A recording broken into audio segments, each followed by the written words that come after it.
Amihan Stories presents Their Sinful Night, written by Heartless, revised and rearranged by Amihan. Rio, sinong date mo ngayong gabi? Tanong ni Claire kay Rio. Nagkayayaan silang magkakaibigan na tumambay sa isang bar na hindi naman kalayuan sa kanilang apartment. Napangisi si Rio bago sumagot sa kaibigan. Wala nga eh. Hindi ako sinipot ng nagyaya sa akin na date kanina. Hindi naman yata talaga type ang beauty ko. Malamang, sinubukan lang kung papayag ako sa alok niya. Pambihira, sa ganda mong yan, in-Indian ka pa? Yaan mo na, di rin naman kagwapuhan yun. Sa bagay nga, ganito na lang. Kung sinong lalaking lalapit sa'yo mamaya, yun ang sasamahan mo ngayong gabi at magiging kadate mo. Ano, deal? Nakangisi at pili ang hamon sa kanya ni Claire. Kumukutita pa ang mga mata nito dahil alam na hindi gagawin ni Rio ang sinabi nito. Ngunit maagap na sumagot ng kaibigan nito at ngiting-ngiti pa. Sige pa, yun lang pala eh. Teka, ano namang kapalit? Siguraduhin mo lang na worth it yan, Claire ha? Siyempre naman, first time mo itong gagawin kaya dapat lang na worth it. Ang tanong, carry mo ba talaga ang hamon? Sus, sisiw.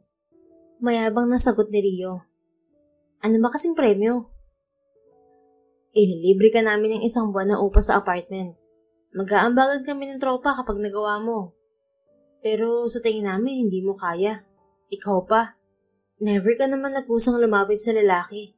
Hindi man liligaw nga, ayaw mong payagan. Lalong lumawak ang ngiti ni Rio sa narinig. Aba, magandang premyo yan. Mababawasan ang bayarin ko. Sige, game ako dyan. Basta walang lokohan yan ha. Pag hindi nyo yan tinupad, malilintigan kayo sa akin. First time kong ibababa ang level ko, kaya wag na wag nyo ako mas-scam-scam. Walang lokohan to girl. Bukas na bukas din, babayaran na natin sa landlady natin ang 1 month rent mo. Basta siguraduhin mo lang na gagawin mo ang hamon namin. Kilala ka namin. Hindi ka basta pumapatol at nakikipag-usap sa lalaking hindi mo kilala. Kaya without na magagawa mo. At kapag hindi mo nagawa, ikaw ang magbabayad ng kalahati ng iniinom natin, okay? Sabad ng isa pa nilang kaibigan. Huwag niyo akong ismolin no, carry ko yan. Alang-alang sa free rent sa apartment. Sagot niya sabay nagtawanan sila at nag-cheers ng mga hawak na baso ng alak. Masayang nag-inuman ng magkakaibigan at maya-maya ay may lumapit sa kanila na isang lalaking matangkad, chinito at maayos ang postura. Pananamit pa lang ng lalaki ay masasabi agad nila na may sinabi ito sa buhay. Hi girls, can I borrow your friend? I want to dance with her, if it's okay with her. Magalang na tanong ng lalaki sa grupo ni Rio. Sino ba sa amin? Nakaingos na tanong ni Claire sa lalaki at tumingin pa kay Rio na parabang sinasabing galingan ni Rio. Pahiwatig din iyon na simulan na niya ang hamon ng tropa. Siya. Natigilin ng magkakaibigan nang ituro ng lalaki si Rio. Saktong-sakto talaga sa katuwaan nila. Pero standout naman talaga ang beauty ni Rio sa kanilang lahat. Kaya hindi na magtataka ang mga kaibigan niya na siya ang napili ng lalaking isayaw. Palihim na kumindat si Rio sa mga kaibigan. Pinapaalala ang usapan nila kanina na 1 month free rent sa bahay. Matapos umalis sa pwesto ng mga kaibigan ay nagdiretso sa dance floor ang dalawa. Pero hindi rin nagtagal ay naghanap na ng mauupuan si Rio at ng chinitong lalaki. Hindi rin kasi hilig ni Rio ang sumayaw. Hanggang kwentuhan at inuman lang ang dinadayo niya sa bar kapag nayayakag siya ni Claire. By the way, I'm Stefan Montemayor. And you are? Titig na titig ito kay Rio at para bang ayaw na nito maalis pa ang tingin sa dalagang kaharap. I'm Rio Genesis. Nice meeting you, Stephen. Nice meeting you too. I'm so lucky to spot you earlier. Uy, bakit ka nga pala nandito sa bar? Mausok dito at maingay. Tanong nito sa dalaga na nagpangiti kay Rio. Wala lang, jamming with friends, para makapagpahinga na rin sa nakakapagod na trabaho. Ikaw ba? Wala, may problema lang. Anyway, what do you want to drink? Tequila is fine. Teka, share mo naman yung problema mo, baka makatulong ako. Lumagok muna ng whiskey si Stephen bago nagsalita. Si Dad kasi, pinapakasal ako sa babaeng hindi ko naman mahal. Hindi mo na sumagot si Rio dahil dumating na ang in-order ni Stephen na alak para sa kanya. Nang makaalis ang waiter ay saka siya tumugon sa sinabi ng lalaki kanina. Oh, bakit mo pakakasalan kung di mo naman pala mahal? For business. Hindi na nito sinabi na bukas na ang kasal nito. Kaya ito nagpunta sa bar dahil ng mga problema na matatali na sa taong hindi nito mahal. Bigla tuloy na alarin ni Stephen ang pagtatalo nila ng daddy niya. Ayaw kasi pumayag ng binata sa gusto ng ama nito na ikasal sa anak ng isa sa mga pinakamaimpluwensyang pamilya sa Pilipinas. Urong-sulong ang binata sa pagpapakasal dahil hindi ito sang-ayon sa arranged marriage para lang lumawak ang koneksyon ng kanilang business. Shala, sana all mayaman. Manghang bulalas ni Rio. Sabi na nga ba niya at mayaman nga ang lalaking kasama niya. Baka sana all tulad mo, Rio. Wild and free. Nako, wag mo nang pangarapin na maging ako. Bakit naman? Basta. Ngumiti ang lalaki. Wari na aaliw kay Rio na kausap. Sabi nga diba, it's better to tell your story to a stranger kasi hindi mo siya kilala. Kaya sige na, sabihin mo na. Natawa naman si Rio sa sinabi ng binata, ngunit hindi ito ang oras para magdrama siya. Nagpunta siya sa bar para magsaya at magliwaliw. Ano ba ang business niyo at ganun na lang ang tatay mo sa'yo? Hindi biro ang ikasal ka sa hindi mo gusto Imbes ay tanong na lang ni Rio dito. Enterprising. Ano yun? Kunod na ang tanong niya. Kahit ipaliwanag ko sa'yo, hindi mo din maiintindihan. Baka umagahin tayo dito kung idededali ko pa. Sa business world yun, kaya wag na nating pag-usapan. Maboboring ka lang. Sagot ni Stephen. Natawa pa ito. Para bang ang gaan ng pakiramdam nito kay Rio na maaari niyang mapagkwentuhan. Never itong nagkwento sa mga estranghero na nakikilala nito sa bar o sa ibang lugar. Kay Rio lang. At hindi nito alam kung bakit panatag ito sa babae. Unang sulya pa lang nito kanina kay Rio ay para bang gustong-gusto na nitong makuha ang atensyon ng dalaga. Kaya naman nang magkalakas ng loob pagkatapos ng ilang shot sa alak, agad itong lumapit sa pwesto ni Rio. Okay, wag na nga lang at mukhang nakakatanda nga yung business mo. Iinom na lang natin yan. Cheers! Nag-inuman pa ang dalawa at maya-maya ay nakatulog na si Rio sa upuan. Hey, miss! Tawag ni Stephen kay Rio. Tinapik pa niya ito sa balikat. Ngunit mukhang malalim talaga ang tulog ng babae. Hinanap ni Stephen ang mga kaibigan ni Rio, ngunit wala na ang mga ito, kaya't binalikan niya si Rio at binuhat palabas ng bar at isinakay sa kanyang kotse. Nag-check-in sila sa isang hotel at nahihilong binuhat si Rio patungo sa hotel room. Nang mailapag sa kama ay isinara niya ang pinto at naghilamos sa banyo. Pagbalik niya ay nakita niya si Rio na tatayo ng kama. Buti naman at gising ka na. Hindi ko alam ang bahay mo kaya dito na kita dinala. Teka, saan ka pupunta? Uuwi ka na ba? Nasusaka ako. Hilong sagot ng babae at humakbang. Ganun ba? Halika, sasamahan kita. Dito ang banyo. Inalalayan niya si Rio patungong banyo at nagsuka ito doon. Hinimas niya ang likod ng dalaga at pinunasan matapos magsuka. Pagkatapos magayos ng sarili, ay inakay na niya ito.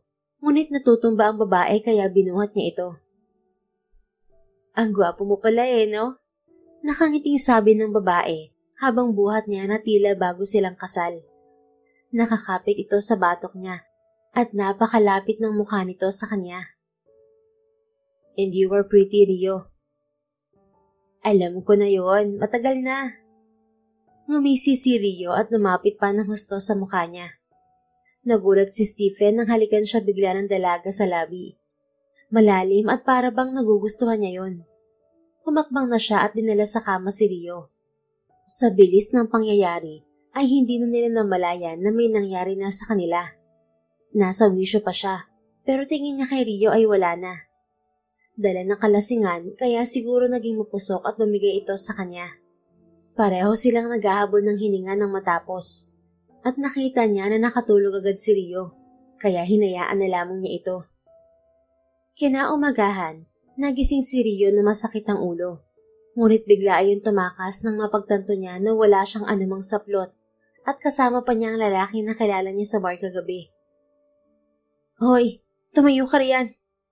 Bulyaw niya sa lalaki habang tinutulak ito palayo sa kanya. Bakit ba? Angal ng lalaki na mumukat-mukat pa. May nangyari sa atin. Anong bakit ba? May natatandaan ka ba? Baliwalang bumangon ng lalaki. And so? Para bang wala itong pakialam, kaya't sinampal ito ni Rio. Aray! Ang brutal mo naman, baby. Bakit ka ba nananakit matapos kitang pasayahin? Alam mo pala na may nangyari sa atin, Stephen? Namumulan na ang pisngi niya sa inis at pag-aalala. Oo naman. Ang sarap nga eh. Sagot ng lalaki na nakangisi pa ng nakakaloko. Abat, loko-loko ka pala eh. Ikakasal ka na tapos heto tayo ngayon. Ano ba? Nasa katinoan ka pa ba? Sus, ikaw kaya ang humalik sa akin, kaya pinagbigyan kita. Maano ba namang hayaan ko ang sarili ko na maging generous bago ako ikasal sa hindi ko mahal? Walang diya ka. Pinagsamantalahan mo ang kalasingan ko. Frustrated na asik niya sa lalaking hindi man lang niya nakikitaan ng pag-aalala. Mukhang tuwang-tuwa pa nga ang Hudyo. Makapag-react akala mo virgin. Pabirong sagot nito. Pero virgin naman talaga ang dalaga. Gusto lang nitong inisin lalo. Hoy, para sabihin ko sa'yo, never kong isinuko ang bataan ko kahit kanino. Gago ka. Biro lang. Ikaw naman kasi. Sampalaga ng paalmusal mo sa akin. Ganyan ka ba talaga kabrutal sa mahal mo? Oo, sa mga gagong kagaya mo. At para sabihin ko sa'yo, hindi kita mahal, pero kinuha mong pinakiingat-ingatan ko ng ganun-ganun lang. Eh bakit ka ba kasi nanghahalik? Lalaki ako, marupok, lalo pat ang ganda mo. Sira ulo, ang sabihin mo mapagsamantala ka talaga. Gumamit ka ba ng kondom, lalaki, ha? Sorry, nakalimutan ko eh. Saka di uso sa akin yan. Ano? Paano kung mabuntis mo ako? Eh di congrats, may lahi ka na ng gwapo. Humalakak pa si Stephen pagkasabi niyon. Saka isinuot isa-isa ang damit na nakakalat sa sahig. Ewan ko sa'yo, buisit ka, mapagsamantala ka. Si Rio na mismo ang sumuko. At dinampot din ang kanyang mga damit at isinuot ang mga yon. Don't forget my name, Rio. I'm Stephen Montemayor, okay? Ang lalaking gwapo na nakauna sa'yo. Huwag kang mag-alala. Hindi naman nasayang ang pagkababae mo eh. Gwapo o maganda naman ang magiging anak natin kung sakali. Yun ang huling salita na narinig ni Rio sa lalaki. Hindi na niya ito kinausap pa dahil nabubisit siya sa kaarogantehan nito. Alam naman niyang nagpabaya siya. Kaya wala siyang dapat sisihin kundi ang sarili niya. At magsisi man siya, wala na rin naman siyang magagawa pa dahil naisuko na niya ang sarili sa lalaking ikakasal na. Medyo nakokonsensya siya dahil feeling niya ay accomplice siya ni Stephen sa makasalanan nilang ginawa kagabi laban sa fiancé nito. Kahit pa sinabi ng lalaki na hindi nito mahal ang magiging asawa nito, ikakasal pa rin ito. And yet, they made a sinful mistake last night. Sana lang ay hindi siya mabuntis dahil wala pa sa plano niya ang magkaroon ng anak. Ni wala pa nga siyang ipon para sa sarili niya. Sapat lang ang kinikita niya sa trabaho. Pagkarating ng apartment ay sinalubong agad siya ni Claire. Pangiti-ngiti pa ito sa kanya. Kamusta? Hindi ka na umuwi kagabi ha? Ibig sabihin may nangyari sa inyo ni Mr. Chanito no? Nagpadilig na ang babaeng berhen? Siya nga pala. Naibigay na namin ang 1-month rent mo kay Manang kanina pa. Ang tagal mo kasing dumating eh. Nangangatok na yung matanda para sa upa mo. Ikaw na lang daw ang walang bayad. Tinupad namin ang pustahan ha. Baka sabihin mo naman na scammer kami. Sandali siyang napatulala sa kaibigan bago nagsalita. Oo Claire, may nangyari. Pero naman, ang gagong yon hindi gumamit ng kondom. Paano kung mabuntis ako? Pag-amin niya sa best friend. Napasalampak siya ng upo sa sofa sa may salas. Tanabihan naman siya ni Claire. Hala ka girl, paano kung mabuntis ka nga? Anong sabi niya? Sabi niya, di may magandang lahi na daw ako. Walang yang yun. Bisit na bisit talaga ako sa kanya kanina. Parang baliwala lang sa kanya na may nangyari sa amin. Samantalang sa akin ang laki nang nawala. Pero hindi ko naman siya masisisi dahil ako may kasalanan ng lahat. Gago nga siya no? Bakit kasi sumama ka sa kanya? Ang usapan lang naman, siya ang magiging date mo. Hindi ko rin alam. Basta sa dami ng nainom ko, hindi ko na alam ang nangyari. Bakit kasi iniwan niyo ko rin sa bar? Nakita kasi namin na enjoy kayo magkwentuhan, kaya hindi ka namin inistorbo. Malay ba namin na isusuko mo ang bandera mo sa kanya? Teka, nakuha mo ba ang number niya? Hindi nga eh. Nainis kasi ako dahil puro kalokohan ang sagot niya sa akin. Kaya iniwan ko na siya sa hotel. Hindi ba't ganyan ka din? Huwag ka nang magtaka, Rio. Anong ganyan? Hoy, barihan pa ako. Kahit nang iiwan ako ng mga lalaki sa date ko, hindi naman ako tumitihaya sa kanila. Ewan ko ba kung bakit bumigay ako sa Stephen na yun? Siyempre, ang yummy kaya niya at ang gwapo. Kala mo ang tahimik. Yun pala, matinik at mabilis umiscore. Hindi na umimik si Rio. Tama naman ang bruhang kaibigan. Matapos nilang mag-usap ay natulog na siya sa kanyang silid. Nagising na lang siya kinahapunan dahil sa ingay ng barkada niya. Anong kaguluhan to? Nakapamewang na tanong ni Rio sa mga ito. Look be, di ba ito si Mr. Chinito? Sabi sa kanya ni Claire sabay pakita ng cellphone. Sinabi niya dito kanina ang pangalan ni Stephen, kaya nag-stalk agad ng mga chismosa. Nanlaki ang mga mata ni Rio nang makita si Stephen sa Facebook. Shala, mayaman palang nakasilo sa'yo kagabi girl. Kaya lang ikakasal na pala yun. Hindi naman nag-react si Rio dahil wala din naman siyang pakialam sa lalaki.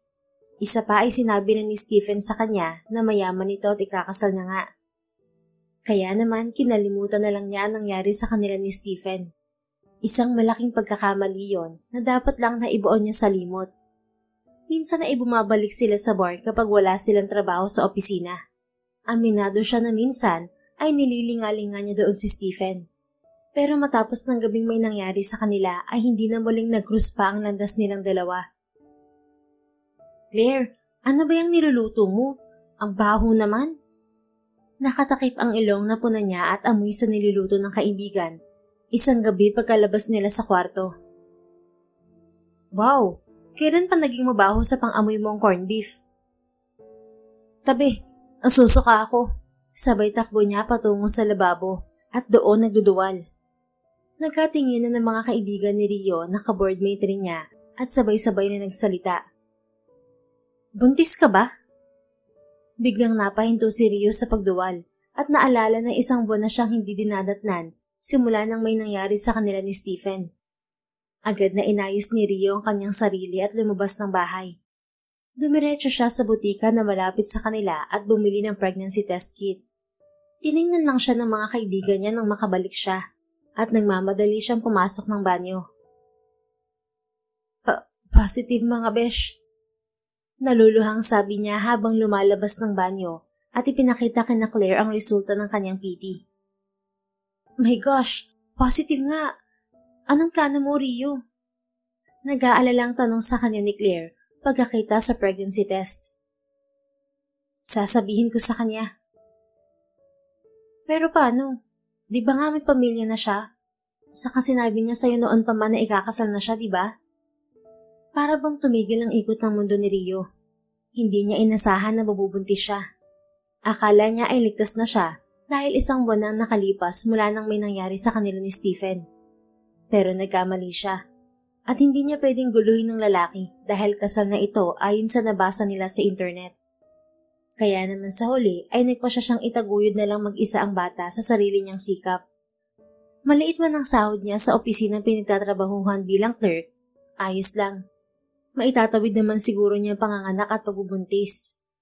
Wala siyang ibang aasahan kundi ang sarili lang niya. Wala na siyang magulang at lumaki lamang sa kumbento. At pagdating noong tamang edad niya, ay siya na ang bumuhay sa sarili niya at nagpaaral. Kinaya niya yon. Kaya alam niyang kakayanin rin niya ang maging isang single mother. Hanggang sa maipanganak niya ang baby niya, ay hindi niya nilapitan si Stephen. Inisip na lang niya na hindi niya natatandaan ang pangalan nito. Kahit na na-force resign siya sa kumpanyang pinagtatrabahuhan noong nalaman na buntis siya, never niyang naisip na mahirap ang buhay at hindi niya kakayanin ang magpalaki ng anak. Never din niyang naisip na ipalaglag ang anak para mabuhay siya ng malaya na gaya ng dati. Talagang nagsumikap siya at rumarakit ng kahit ano para lang matustusan ang pagbubuntis niya. Naglalabada siya at nagtitinda online para lang mabuhay silang mag-ina. At heto na ngayon, may napakaganda na siyang anak. Minsan ay naaalala niya ang kalokohang sinabi ni Stephen na may lahi itong gwapo. Tama naman ito. Nakuha ng anak nila ang kagwapuhan nito at kagandahan niya. Chinita rin ang anak nila. Claire, iwan ko muna sa'yo si Baby Ann ha. Kailangan ko lang tapusin tong labada ko. Nag-text na ang customer ko eh. Wala na atang maisuot. Pasensya ka na ha. Sige besh, carry yan. Ang sarap-sarap kaya alagaan ng bebe naming to. Kiniliti pa ni Claire si Baby Ann kaya humalakak ang bata. Si Claire ang naging sandigan niya sa pag-aalaga sa kanyang anak mula nang iluwal niya ito. Kailangan niyang magsumika para sa kinabukasan ng bata. Lumipat din sila sa mas maliit na apartment para mas mababa ang kanilang babayaran. Hindi na siya nagtrabaho sa opisina dahil mas naaalagaan niya si Ann kung hindi 8 to 5 ang trabaho niya. Kaya naman racket dito, racket doon ang ginagawa niya para matustusan pangangailangan nilang mag-ina. Mahirap maglabada, pero okay naman ang kita. Isa pa ay isang beses sa isang linggo lang naman siya naglalabada. Ang ibang araw ay iba-iba ang racket niya. Pero pagtitinda ng ukay-ukay online ang main source of income niya. Ate Ising, ito na ho yung labada. Natupi ko na rin sila. Isang sako na lang ang kulang ko. Dadalhin ko na lang dito pag natapos ko ng labahan lahat. Wika ni Rio sa suki sa labada.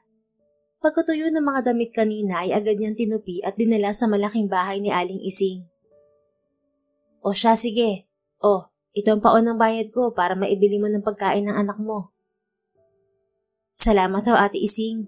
Baka po bukas ng hapon, narito na ang ibang mga damit niyo. Pasensya na't hindi ko natapos. Ayos lang, Rio. Pasensya na't natambakan ka ha.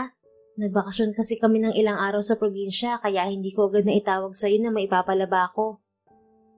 Okay lang po, malaki rin naman ang dagdag niyong bayad. At nagpaalam na siya sa matanda. Bumili rin siya sa tindahan ng bigas at ulam nila. Sapat ang paon ng bayad ni Ate Ising para sa isang linggong kain nilang mag-ina. Pambayad naman sa bahay ang kailangan niyang bunuin sa paglalaba at pagtitinda online. May racket din siyang promodizer kapag Miyerkules. Kapag Biyernes naman ay tagalinis sa malaking bahay ng kakilala ni Ate Ising na nasa abroad ang racket niya. Kinuha na siyang regular cleaner doon. Lahat ng racket niya ay kaliwaan ng bayad, kaya mainam sa kagaya niyang single mother. Hindi gaya sa opisina na kinsenas katapusan ng sahod. Tapos minsan ay kulang pa sa bayarin sa apartment ang natitira sa sahod niya. Magara lang siyang tingnan kapag sa opisina dahil sa corporate uniform niya. Pero butas naman ang bulsa niya roon. Pagod tayo, Taya. Puna at pabirong sabi sa kanya ni Claire nang makita siyang nakaupo sa may salas. Medyo, Bes. Minadali ko kasi ang labada ko kanina. Pero worth it naman dahil binayaran agad ako ni Ate Ising. Kahit hindi pa tapos ang labada ko. Bumili na ako ng abag naming bigas at ulam. Naroon sa kusina. Pahayag niya sa kaibigan sabay kuha sa anak na si Ann. Pahalik nga ako sa anak kong manang-manang kagandahan sa akin. Para naman mawala ang pagod ni Mama. Pinanggigilan niya si Ann na halik-halikan sa pisngi. Mama, I love you po. Lambing ng bata sa kanya sa bayakap. I love you too, my princess. Tanggal agad ang pagod ni mama dahil sa yakap at kiss ng prinsesa ko. Matapos maglambing ay pinagtuunan na ng bata ang pagkukulay sa coloring book nito. Bes, wala ka ba talagang balak na ipaalam kay Stephen na may anak siya sa'yo? Mahinang tanong ni Claire sa kanya dahil malapit lang si Anne sa kanila. Nako, di ba nga may pamilya na yon? Nakakahiya namang makigulo. Carry ko pa naman na mag-isa lang sa responsibilidad. Kawawa naman kasi si Anne kung lalaking walang ama. Kahit man lang sana malaman ni Stephen na nag-e-exist si Anne. Ayos lang, nandito naman ako at hindi ko siya pababayaan. Tapos nariyan din kayo para sa kanya. Di ba ang dami niyang mommy? Kaya nga palagi siyang masaya, di ba? Kasi busog na busog siya sa pagmamahal mula sa atin. Napailing na lang si Claire sa katwiran niya. Matagal na nitong kinukulit si Rio na ipaalam na kay Stephen ang lahat. Pero wala naman itong magagawa dahil mariin palaging tumatanggi si Rio. Samantala, sa kabilang banda, walang alam si Stephen na mayroon pala siyang anak kay Rio. Pero minsan ay sumasagi pa rin sa isip niya si Rio. Paano ba naman niya makakalimutan ng babaeng yun? First time niya maglinis ng babaeng nagsuka dahil sa kalasingan. At birhen ng babae. Hindi lang niya ito hinabol dahil nga nakatakda na ang kasal niya sa babaeng gusto ng daddy niya para sa kanya noon. Sobrang saya niya noon tinawagan siya ni Samantha na wag daw silang sisipot sa kasal. Magbibihis na sana siya noon para dumalo sa kasal nila. Nagmamadali pa nga siya dahil nga hindi niya basta iniwan si Rio noon sa hotel at tinanghali siya ng gising dahil sa nangyari sa kanila ng babaeng birhen na yon. Dad, nakailang tanggi na ako sa'yo. Hindi nga natuloy ang dapat sanang kasal namin noon, di ba? Bakit ngayon? Ito ka na naman. Pinupush mo na naman kaming ikasal. We both know na fair business lang ang dahilan ng pagpapakasal namin. Kaya pareho kaming umayaw sa dapat na kasal namin noon. And you agreed to call off the wedding, even her parents. Kaya please, Dad, hindi ko pa rin siya pakakasalan kahit ilang beses mo pang ipilit. Mahabang paalala niya sa ama. Nadatna niya ang ama na nanonood ng TV sa salas ng mansyon nila. Nag-iisa lang ito. Dalawa lang naman sila sa buhay. Tanging mga kasambahay ang kasama nila sa bahay. At ano ang gusto mo, anak? Magpakalungo lagi sa alak? Nag-usap na kami ng parents ni Samantha. Itutuloy niyo ang kasal sa ayaw at sa gusto niyo. Gusto kong lumagay ka na sa tahimik at magkaroon na ng mga anak. Nakita mo naman kung gaano kalungkot sa malaking bahay na to. Nakakabingi ang katahimikan. Mas mainam kung magkakaapo na ako. Dad, wala akong tiwala sa mga babae. Kita mo si Mami, hindi ba iniwan ka din para sa pera? Namatay na nga't lahat-lahat hindi pa rin humingi ng tawad sa iyo eh. Isa sa mga dahilan ni Stephen ng pagkawala ng kanyang tiwala sa mga babae ay dahil sa ginawa ng kanyang ina. Iniwan sila nito noong bata pa lang siya at sumama ito sa ibang lalaki para sa kayamanan. Noong panahon na iyon ay nalulugi na ang kumpanya nila. Ngunit dahil sa eagerness at kagustuhan niyang ipakita sa kanyang ina na mali ito na iniwan sila, kaya nag-aral siya ng mabuti at tinulungan ng ama na paangatin muli ang business nila. Pero kasabay ng pag-angat ng kanilang negosyo, nalaman nila ang katotohanan na matagal na palang namayapa ang mommy niya. Stephen, nanay mo pa din yun. Irespeto mo siya. Isa pa, nagdusa rin naman daw siya sa sakit niya bago siya namatay. Sapat na yun para ma-realize niya ang kasalanan niya sa atin. I don't care, Dad. Hindi nun mababago at maaalis ang katotohanan na iniwan niya tayo para sa sariling kapakanan. Sa inis ay umalis ng bahay si Stephen at nagtungo sa bar kung saan niya nakita at nakilala noon si Rio. Palihim siyang napangiti nang maalala na naman ng babae. Ngunit binawi niya rin agad ang ngiti dahil naalala na naman ng ina. Matapos ang isang linggo ay napag-usapan nila na hindi na itutuloy ang kasal dahil ayaw pa din ni Samantha na ikasal kay Stephen. Kaya natuwa na naman siya. Umurong si Samantha dahil may nobyo ito. Unika iha ito, kaya nung maglayas ay sinunod ng parents ang gusto. Grabe siguro ang saya mo no? 2 beses nang hindi natuloy ang kasal niyo. Ano, kinausap mo na naman ba siya na wag magpakasal sa hindi niya mahal? I never talked to her. Sadya lang smart siya at ayaw makasal sa hindi niya mahal. Hindi ka naman yayaman dyan sa mahal na yan, anak. Be practical. Hayaan mo na kasi ako, Dad. Isa pa, I hate girls. Alam mo yan. Di bali nang tumanda akong binata kaysa magpakasal. Nako, yan din ang sinabi ko sa sarili ko noon. Pero nung tumibok ang puso ko, wala na akong nagawa pa. Tingnan mo naman, niloko ka ng minahal mong babae. Natahimik ang ama ni Stephen sa sinabi niya. Alam niyang nasasaktan ng ama sa nangyari, hindi lamang nagpapahalata. Imbes na maghanap ng magiging asawa, pinagbuti niya ang kanyang trabaho sa kanilang kumpanya. At kalaunan ay pinamana na sa kanya ng ama ang kumpanya nila. 10 taon ang lumipas. Lalong naging mas kilala ang kumpanya ni na Stephen dahil sa pagiging istrikto niya, matalino at mahusay sa negosyo.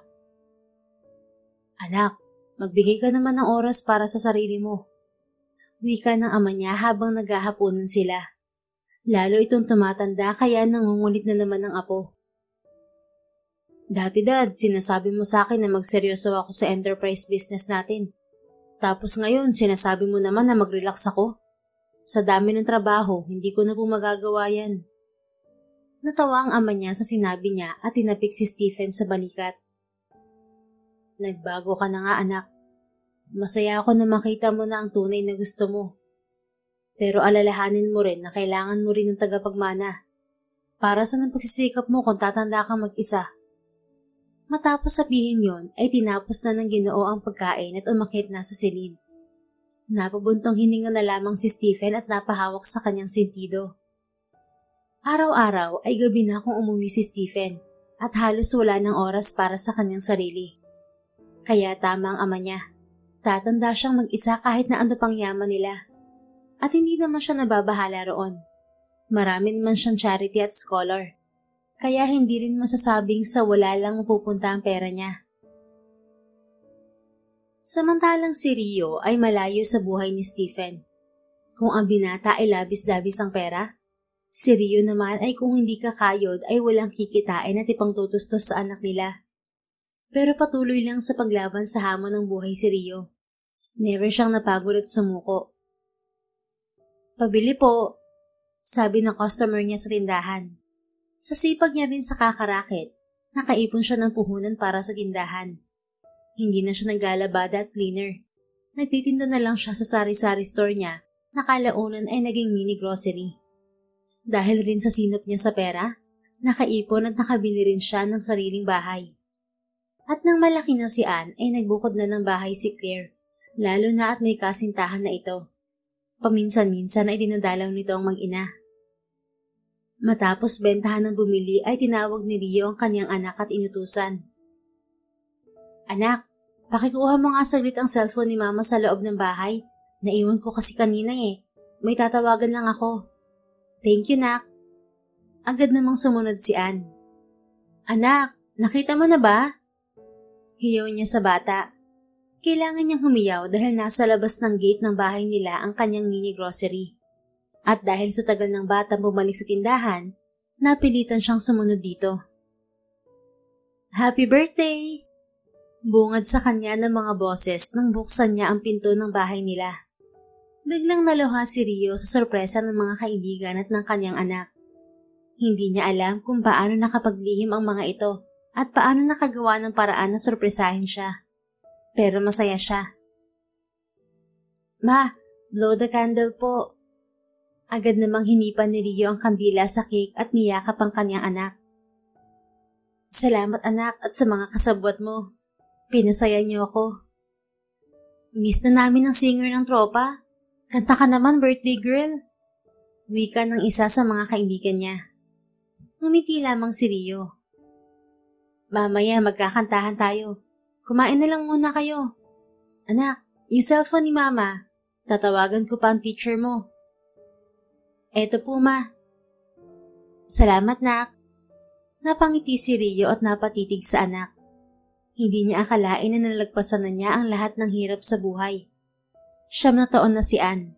Madami din siyang pinagdaanan lalo na sa pag-aalaga sa bata. Madalas itong magkasakit noong baby pa lamang ito. Kaya naman bawat sentimo nakita niya sa mga racket ay ginto para sa kanya. Ayaw niyang magaya si Ann sa buhay niya. Kaya sinabi niya noon sa sarili na mag-iipon siya para sa kinabukasan ng anak. At hindi naman siya binigo ng Diyos sa gusto niya at panalangin. Kinabukasan ay inihanda ni Rio ang pagkain ng anak niya at binihisan ito. Naghahanda na sila para sa pagpasok ng bata sa eskwelahan. Anak, yung laging bili ni Mama ha, huwag kakain ng kung ano-ano, okay? Opo, Ma. At yung isa pa? Huwag pong makikipag-usap at huwag sasama sa hindi kakilala. Very good, baby. Habang lumalaki si Ann ay nangangamba si Rio na baka isang araw ay bumalik sa buhay nila si Stephen at kunin ang bata sa kanya. Hindi niya kakayanin kapag nangyari yon. Sa sobrang advance nga niya mag-isip ay nag-iipon na siya para if ever na magkaroon ng battle sa custody ni Ann, may panlaban siya na pera kay Stephen. Hindi man milyon, at least sapat na para pambayad sa abogado. Hinatid ni Rio ang kanyang anak sa eskwelahan at hinaligan ito sa pisngi bago pumasok sa gate ng school. Galingan mo sa school anak ha, Mama loves you. Balik nga ulit sa baby kong yan. I love you too, Ma. See you later po. Humalik pa muli ang bata sa pisngi niya bago tuluyang pumasok sa loob ng eskwelahan. Ilang oras lang ang lumipas, tumawag ang teacher ni Ann at sinabing hinimatay ang anak niya at sinugod sa ospital. Nanlamig agad ang kamay ni Rio sa nakarating na balita. Alam ng mga guro sa paaralan na maraming bawal na pagkain kay Ann at naniniwala siyang umaatake na naman ng pagiging sakitin ng bata. Hanggang ngayon ay hindi pa rin matukoy ng mga doktor ang sakit ng bata. Ang laging sinasabi ay mahina ang immune system ni Ann at may asthma raw. Agad siyang nagtungo sa ospital. Nang makarating siya roon ay iniwan na siya ng teacher ni Ann at ng principal dahil may trabaho pa ang mga ito. Tinawagan naman niya ang kaibigan niya. Hello, Claire? O Bes, napatawag ka. Busy ka ba? Hindi, bakit? Si Ann kasi nasa ospital. Samahan mo naman ako dito oh. Okay lang ba? Sige, pupunta na ako dyan. Nadatnan siya ni Claire na aligaga habang nakaupo sa isang pahabang bench na stainless. Nabuhayan lang siya ng loob ng matanawang papalapit na si Claire. Bes, kumusta si Ann? Anong sabi ng doktor? Bungad nito sa kanya nang tuluyang makalapit. Umupo ito sa tabi niya at tinapik-tapik ang likod niya para kumalma siya. Wala pa. Naroon pa sila sa loob. Ayaw akong papasukin dahil ongoing ang check-up nang dumating ako. Kinakabahan ako, Bes. Mag-iisang oras na si Ann sa loob at may ginawa raw na test sa kanya kanina, sabi ng teacher niya. Diyos ko, sana naman ayos lang siya.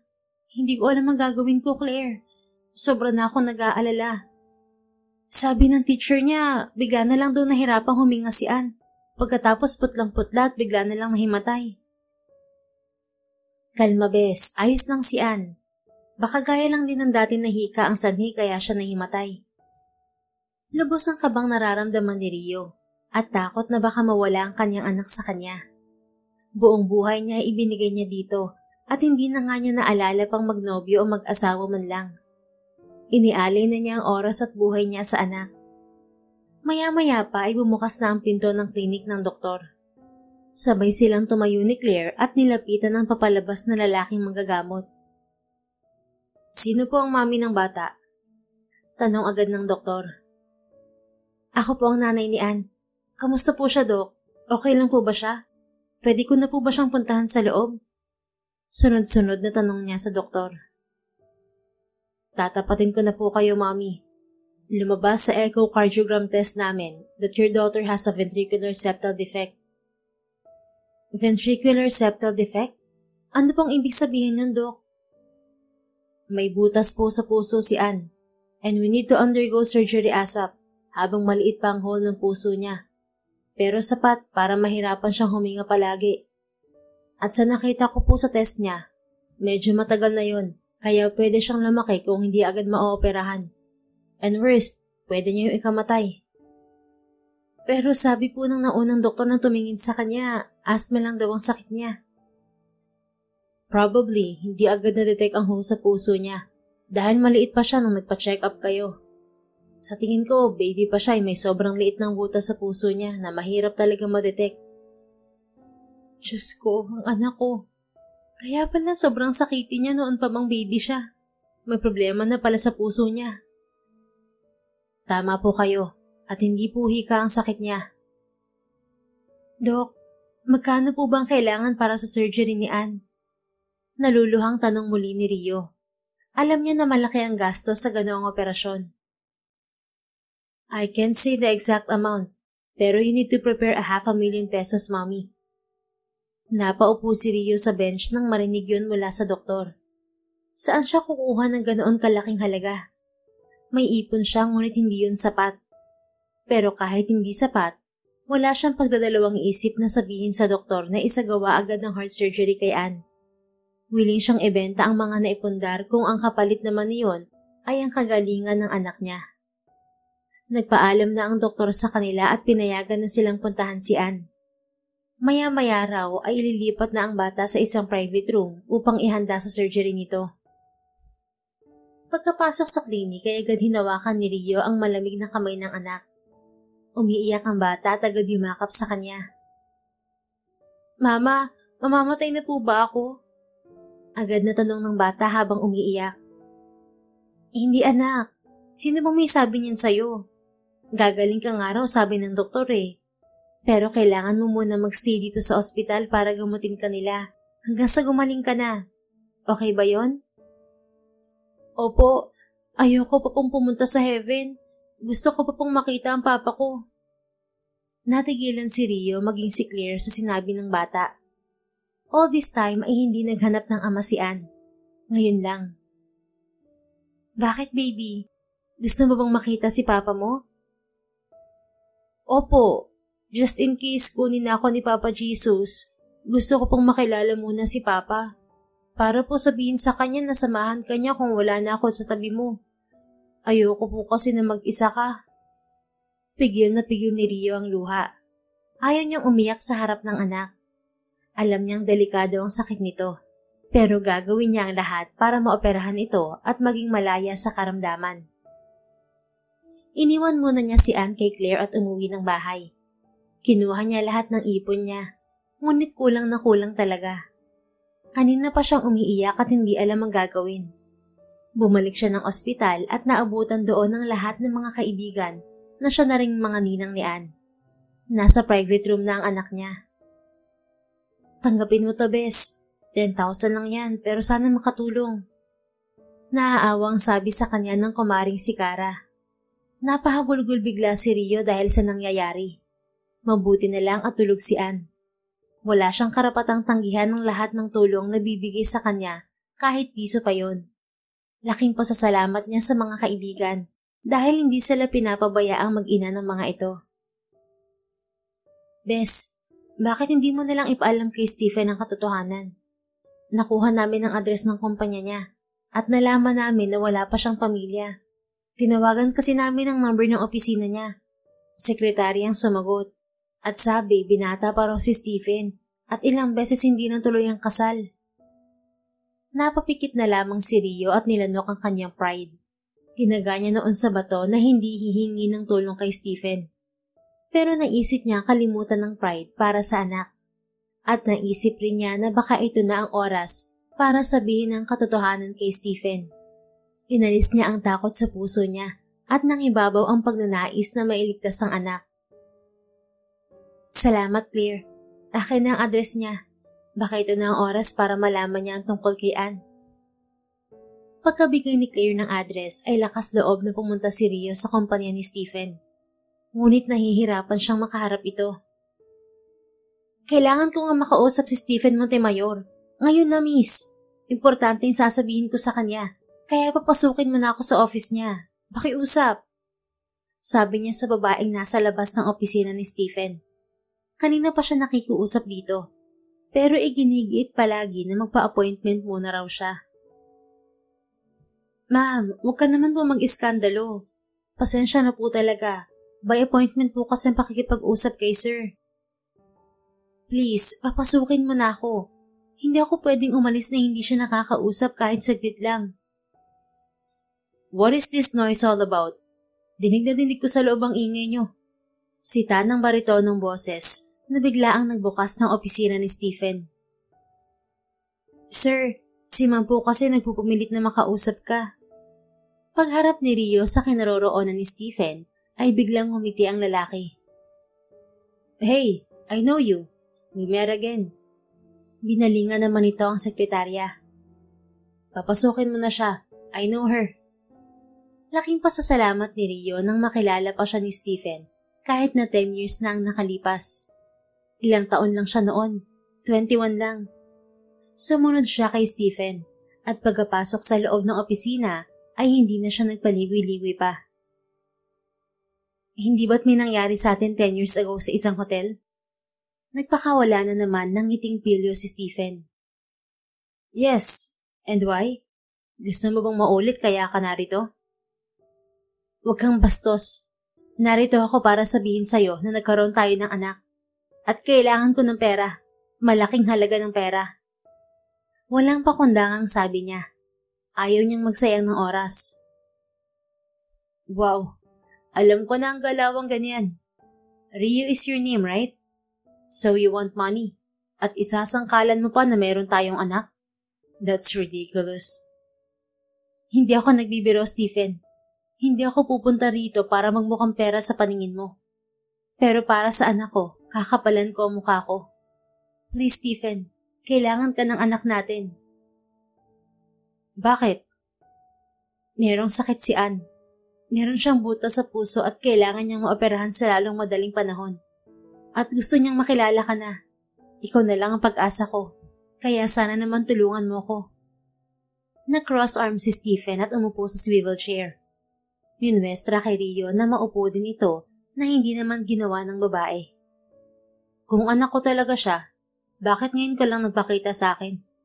It's been 10 years. I mean, come on. Sinong maniniwala sa'yo? Natakot kasi ako na magulo ang buhay mo. Di ba sabi mo ikakasal ka na?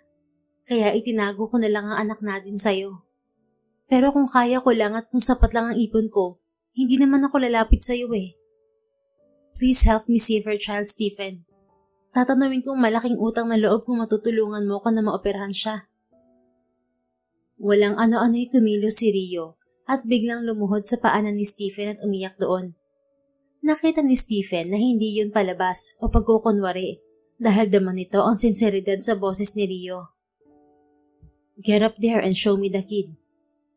Imbes ay sabi ni Stephen nang hindi na matiis na makitang lumuluha si Rio. Hindi naman nagdalawang isip si Rio na isama ito sa ospital. Lukso ng dugo agad ang nanguna sa puso ni Stephen nang makita si Ann. Ngunit pinangunahan siya ng takot kaya pinad-DNA test niya ang bata. Agad namang lumabas ang resulta at nang malaman na anak niya talaga ang bata, pinaasikaso agad ni Stephen ang heart surgery ni Ann. Pero kahit naman lumabas na hindi niya ito anak, ay willing naman siyang tulungan si Rio. Hindi naman siya masamang tao para matiis ang babae na matagal na rin niyang ginustong makita muli. Bakit naman tong sa ganoon kalala ang sakit ng anak ko? Pinabayaan mo ba siya? Sumbat ni Stephen kay Rio. Nasa labas sila ng operating room. Kasalukuyang inooperahan si Ann. Si Claire ang sumagot sa binata. Wow! Kung sampalin ko kaya to, bes? Hoy lalaking chinito. Para sa iyong kaalaman, buong buhay ni Rio ibinigay niya sa anak niyo para mabigyan ng magandang buhay. Kaya magdahan-dahan ka ng pananalita mo. Inis na wika ni Claire. Claire, tama na. Ako nang bahala sa kanya. Saway ni Rio sa kaibigan. Tumigil naman si Claire, pero tiningnan nito ng masama si Stephen. Ilang oras ang hinintay nila, at maya-maya ay lumabas na ang doktor sa operating room. The surgery went well. Ann is now out of danger. Kailangan lang niya ng ilang araw pang pahinga dito sa ospital, at pagkalabas niya, kailangan niyo siyang ibalik sa akin. I want to monitor her condition after surgery. Ipapasabi ko na lang sa assistant ko mga schedule check-up bago lumabas si Ann ng ospital. Anunsyo ng doktor na ikinatuwa nila. Salamat po, Dok. Todo pasalamat nila sa doktor. Nang magising si Ann ay nakita nito si Stephen na nakaupo sa tabi nito. Hawak nito ang kamay ng bata. Ma, sino po siya? Napatingin si Rio sa kanyang anak at umupo sa tabi nito. Diba sabi mo gusto mong makilala si Papa? Siya yun anak. Pasensya na kung ngayon lang sinabi ni Mama ha. Tumango naman ang bata at hinarap ang ama. Lubos ang saya nito at tila manghang-mangha kay Stephen. Ikaw po ba talaga ang papa ko? Magkagaya po tayo ng mata. Oo, ako nga. Pagaling ka baby ha. Para paglabas mo ay aalis tayo. Ipapasyal kita kahit saan mo gustong pumunta. Kasama po ba si Mama? Oo naman. Napangiti na lang si Rio sa anak. Ayaw niyang kumontra sa kaligayahan ng bata. Mabilis naman ang naging recovery ni Ann. Kaya naman tuwang-tuwa ito nang malaman na lalabas na ito ng ospital. Nakatulong din siguro ang araw-araw na pagbabantay ni Stephen dito. Magkasundo ang mag-ama. Palaging masaya ang pinagkukwentuhan ng mga ito. Nang makarating sa bahay ay laking gulat nila nang madatnan ang lahat ng kaibigan ni Rio. Sinurpresa ng mga ito si Ann. Hindi mababayaran ng saya ng bata. Nagkaroon ng konting kasiyahan at nakijoin sa kanila si Stephen. Ipinakilala nila ang binata sa lahat. Matapos ang paparty para kay Ann ay naiwan kay Rio ang ligpitin at mga kalat. Nang matapos sa inisin ay naupo siya sa labas ng kanyang bahay at sumunod naman sa kanya si Stephen. Napatulog na nito si Ann kanina habang abala siya sa paglilinis. Rio, yun totoo.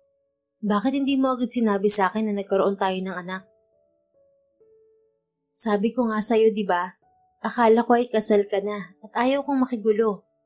Kaya sabi ko sa sarili ko, kahit wala ka, gagawin ko lahat para mabigyan ng magandang buhay si Ann. At hindi ko ipaparanas sa kanya na nag-iisa siya. Bakit? Nasaan ba mga magulang mo? Ako pa talaga ang tinanong mo niyan? Wala na akong magulang. Lumaki ako sa kumbento at pag-edad ng 18, umalis na ako doon at binuhay ang sarili ko. Nakilala ko naman sila Claire at sila na ang naging pamilya ko. Pare-pareho kasi kami ng mga ulila na. Wala ka bang balita sa mga magulang mo? Sabi nila noon sa kumbento, nagpakamatay raw ang nanay ko matapos akong iwan sa kumbento. Ang tatay ko naman adik at natukhang. Hindi ko na din kasi inalam pa ang background nila. Okay na rin naman ako eh. Lalo na nang dumating si Ann sa akin. Ang lungkot pala ng buhay mo. Oo, kaya sobrang lungkot ko nang malaman ko na mayroong sakit si Ann at ginawa kong lahat. Kaso kulang pa din eh. Kaya salamat dahil binigyan mo ako ng pag-asa. Hindi ko kakayanin kung mawawala sa akin si Ann. Anak ko din siya, kaya alam ko ang nararamdaman mo. Hindi lahat, Stephen. Ngayon mo lang nakasama at nakilala si Ann. Kumpara sa akin na umikot ang mundo sa kanya. Hindi na nga ako nakapag-asawa eh. Pero wala naman akong pagsisisi dahil mahal ko ang anak ko. Ako din naman. Takot kasi akong masaktan at maiwan. Bakit naman? Tingin ko kasi sa mga babae ay manloloko at mangiiwan na gaya ng mami ko. Huwag mong lahatin. Baka kainin mo lahat ng sinabi mo. O siya, gabi na. Dito ka na lang kaya matulog. Wag na. May kotse naman ako at driver na susundo sa akin. Gabi na. Delikado na sa daan. Saka baka natutulog na ang driver mo. Sige. Salamat, Rio. Para saan? For making me happy. Napalingon si Rio dito at ngumiti. Sa hindi malamang dahilan ay biglang nakaramdam si Stephen ng pagdibok ng puso. Napakalakas at nakakabingi. Para huminto ang kabog ng dibdib, umiwas na lang ito ng tingin kay Rio. Kinabukasan ay nagising na lang si Stephen sa ingay sa labas ng kwarto. Naglalaro pala ang mag-ina. Naisip agad ni Stephen na napakasarap palang gumising sa umaga kung ganitong may maingay na mga boses ng bata sa loob ng bahay. Papa, naglalaro kami ng Barbie ni Mama. Sali ka po. Alok ni Ann sa ama nang tuluyang makalabas ng silid. Si Rio ang nagsalita. Nako, mamaya na anak at mag-aalmusal na muna si Papa mo. Sabayan mo na din, okay? Tama na ang pagpe-play. Isa pa, kailangan mo na ring maligo after breakfast. Inayos ni Rio ang pagkain at inasikaso ang kanyang mag-ama. Hindi maiwasan ni Stephen na mapangiti sa tuwing makikita kung gaano kaalaga at kaasikaso si Rio. Mas lalo tuloy itong napapahanga sa babae. Hindi rin katakataka na napalaki ni Rio ng mabait at marespeto si Ann. Pa, tikman na po ito oh. Napakasarap niyan, specialty yan ni Mama. Diyan po lumugo ang store namin. Really, anak? Lumingon ito kay Rio. Oo. Si Ann ang nakaisip niyan kasi paborito niyang ipaluto ang chicken nuggets. Kaya sinabi niya, why not gumawa kami ng sarili naming recipe? Pagmamalaki naman ni Rio. Tapos po, Papa, pumatok po ito sa mga kapitbahay namin kahit sa mga teacher ko. Ang sarap naman po kasi talaga eh. Tikman ko nga. Naghintay naman ang mag-ina sa verdict ng lalaki. Nang matapos kainin ng nuggets ay nagsalita ito. I have an idea. Bibili ako ng product nyo at ipapatikim ko sa mga tao sa company, pati sa board members. At kapag pumatok sa lahat, kukuha ako ng marami to sell it. Is that okay? Magandang ideya yan. Salamat, Stephen. Matapos pag-usapan yon ay ginayak ni Rio ang mga produkto na dadalhin ni Stephen sa kumpanya. Masayang kumaway si Rio at Ann nang magpaalam na sa kanila si Stephen. Magaan na palagi ang pakiramdam ni Rio dahil sa wakas wala na siyang itinatago pang sikreto. Hindi na rin siya nangangamba na baka kunin ni Stephen si Ann. Nangako ang lalaki na hindi ang gagawin. Isang linggo ang lumipas at tumawag si Stephen kay Rio. Nakuha nito ang numero ng dalaga sa kaibigang si Claire. Sinabi nito na nagustuhan sa company ang nuggets niya at opisyal na siyang magiging supplier ng nuggets sa company ng binata. May mga malls and grocery stores na negosyo si Stephen. Kaya napakalaking tulong na maibebenta na sa mga big stores ang produkto niya. Lumipas ang isang buwan. Nagbalik na si Ann sa eskwela at active na ulit ang bata sa mga school activities. Ma, ako po yung pambato ng section namin bilang muse. May talent portion daw po at gown competition. Balita ni Ann sa ina. Sige baby ko, sumali ka at si Papa ang bahala sa gown mo. Talaga po? Oo naman. Sinabi niya na kapag may kailangan ka sa school, siya raw ang bahala. Yay! Ma, ikaw ang mag-makeup sa akin ha. Sabi ni Tita Claire magaling ka raw mag-makeup. Sige anak, for the win. Nang dumating na ang araw ng kompetisyon ay inayusan ni Rio ang kanyang anak at si Stephen naman ay nagpagawa pa ng gown sa kakilalang designer. You look gorgeous, Ann. Puna sa kanya ng designer nang isukat ang gown na dinisenyo nito para sa Muse Parade ng bata. Do I look like a princess, Ma? Tanong nito sa ina na hindi maipaliwanag ang sayang nararamdaman. Oo anak, mas maganda ka pa sa mga prinsesa sa TV. Talaga po? Tumango naman si Rio at masayang umikot si Ann. Nang araw na iyon ay sumalang sa parada si Ann kasama ang ina at ama. Rio, pawis ka na. Agad na pinunasan ni Stephen ang mukha ni Rio na tagaktak ng pawis. Salamat. Napatitig pa si Stephen dito. Labis naman ang tuwang nararamdaman ni Ann habang kumakaway sa mga tao. Ngunit bigla na lamang natumba si Ann at ikinagulat yon ni Rio at Stephen. Agad nila itong isinugod sa ospital at grabe ang iyak ni Rio. Ano na naman to? Hindi ko na kaya pa na makitang tinuturukan si Ann na kung ano-anong gamot sa katawan. Patuloy pa din siya sa pag-iyak at para bang ayaw nang tumigil nun. Nang lumabas ang doktor ay agad na lumapit si Rio. Sumunod naman si Stephen. She's okay. Dala lang ng pagod kaya siya nahimatay. Nothing to worry. Wika sa kanila ng doktor. Nakahinga naman ng maluwag si Rio at agad na niyakap ang anak nang makapasok sila sa kwarto ng bata. Bakit ka po umiiyak, Mama? Akala kasi ni Mama iiwan mo na ako eh. Naluluhang wika ni Rio sa kanyang anak. Hinimas naman ni Stephen ang likod ni Rio at nagsalita. Matapang yang anak natin. Mana yan sa'yo eh. Tumango naman si Rio at ngumiti kay Stephen. Salamat kasi lagi kang nandyan. Hindi ko na sinosolo ang mga responsibilidad at sakit. Nakita ni Stephen kung gaano kabuti si Rio. Kaya naisip nito na tama nga ang daddy niya, na hindi lahat ng babae ay manloloko at mangiiwan. May ilan din na mabuti ang puso at mapagkakatiwalaan. Matapos ang araw na yon, doble ingat na si Rio sa kanyang anak. Nag-hire na din siya ng katulong sa pagbabantay ng tindahan at inasikaso na lamang niya ang kanyang anak. Makaisang linggo ay balik eskwela na ulit ito. Ma, may family day kami. Tanungin mo naman po si Papa kung hindi siya busy. Para po kumpleto tayo at hindi na si Tita Claire yung kasama natin. Sige, tatanungin ko siya anak. Basta bawal nang mapagod ha. Tumango ang bata. Matapos kausapin ng anak ay tinawagan niya si Stephen, ngunit out of coverage area ito. Kaya nag-iwan na lamang siya ng text dito. Kinabukasan ay naghanda na ang mag-ina. Excited na excited si Ann, lalo pa at kasama na si Stephen. Ma, bakit wala pa si Papa? Aalis na po tayo. Hindi ko nakausap si Papa mo eh. Hindi ako sigurado kung makakasama ba siya. Hayaan mo na, tayo na lang anak. Malungkot na lumabas ng bahay si Ann, ngunit laking tuwa nito nang bumusina ang tatay nito. Ma, si Papa dumating. Patakbong pumasok sa loob ng bahay si Ann at kinuha ang t-shirt na para sa tatay nito. Pa, para po to sa'yo. Isuot mo na po.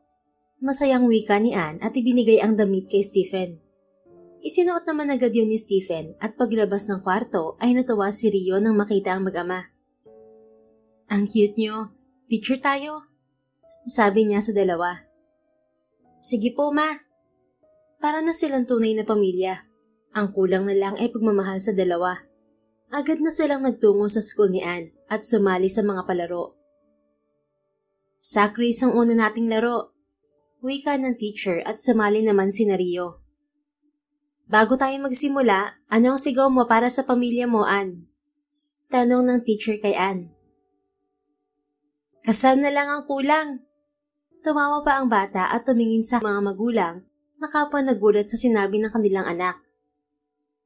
Mommy at Daddy, kailan kasi kayo magpapakasal para mabago naman ang sigaw ng inyong anak?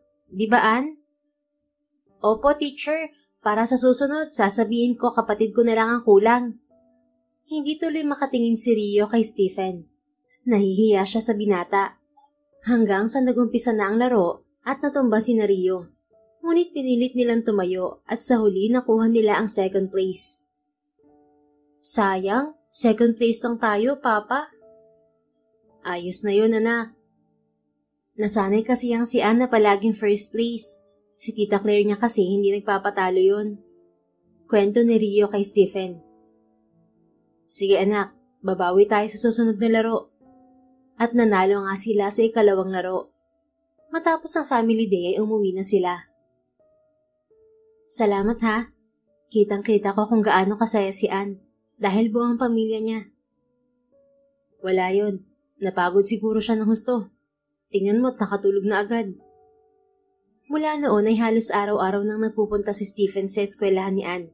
At para bang ginagawa nito iyon, hindi lang para mapasaya ang anak, kundi para makasama din si Rio sa tuwing ihahatid sundo si Ann. Ma, bakit hindi na lang kayo maging mag-asawa ni Papa? Bagay naman po kayo. Hindi naman pwede yun, anak. Bakit naman po? Kasi hindi ka mo pwedeng magsama nang hindi namin mahal ang isa't isa. Ganun po ba? E di mahalin niyo po si Papa. Tingin ko naman crush ka ni Papa eh. Lagi siyang nakatitig sa'yo kapag magkakasama tayo. Napangiti si Rio sa sinabi ng kanyang anak. Napaka-observant din nga ng anak niya. Ilang linggo na hindi nakapunta si Stephen sa kanila. Dahil nagkaroon nito ng out-of-town business trip at para bang namimiss ni Rio ang mga ngiti ni Stephen at pahapyaw na kakulitan. Maging ang pagiging maalaga nito sa kanila ni Ann. Ngunit sa pagbalik ni Stephen, ay biglang nagbago ang pakikitungo nito kay Rio na ipinagtaka niya. Si Ann na lang ang pinapansin nito. Naiinis siya sa mga ipinapakitang pagbabago nito. Madalas cold at walang imig si Stephen kay Rio.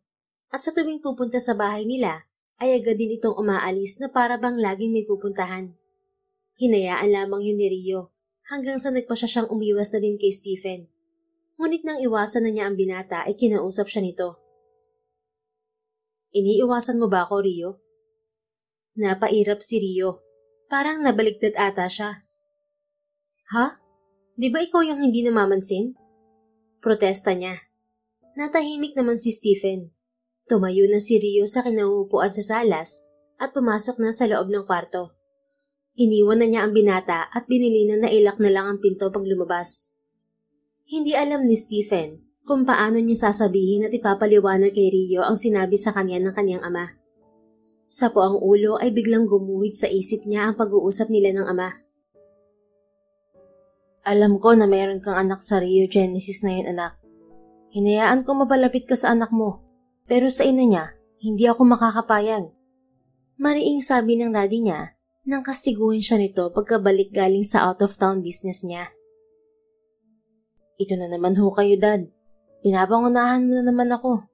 Lagi ka na lang bang ganyan? Hindi mo ba kayang maging masaya para sa akin? Di ba't ikaw na din ang nagsabi na manloloko ang mga babae? Oo nga po, but Rio changed my perspective. Akala ko ba masaya ka po para sa akin at gusto mo ko magkaroon ng pamilya? Oo, masaya ako. Pero hindi mababago na ng katotohanan na maaari kang lokohin ng babaeng yun. Hindi siya ganun, Dad. Ano ba namang isip yan? Ikaw nga never naniniwala nun na niloloko ka ni Mami eh. Binabalaan lang kita, anak.